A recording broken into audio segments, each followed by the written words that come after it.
I had a decision to make. In my back pocket was a brand new pair of pruning shears. I removed them and held them up for Josh to see. He immediately raised his right hand, palm out, in a defensive gesture and made a fearful grunting noise from behind his duct tape gag. I reached out with my left hand and took his right down to his lap and held it there with a simple wrist lock. "This is a warning, Josh." His eyes were locked on the shears. "I'm not going to lie to you.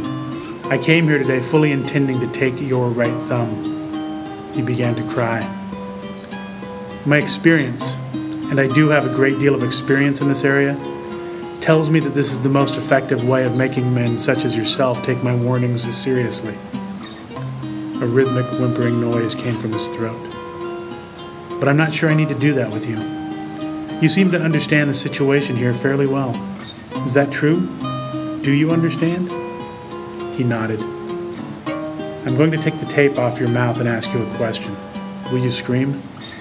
He shook his head. I yanked the tape and he managed the pain with only a quiet yelp. "Do you understand that this is the only warning you'll get?" "Yes," he said, his voice barely a whisper.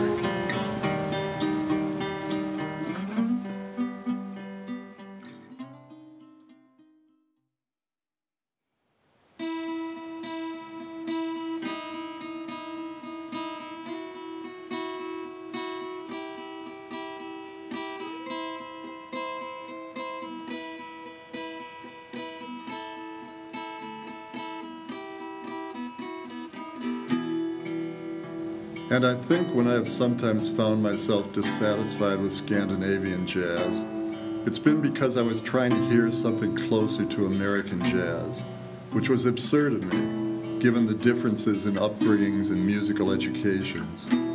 I should perhaps have been listening for blues that were closer to those of the Swedish lakes and coastal waters and skies in their changing seasons, and the blues of the eyes, especially those of the beautiful women.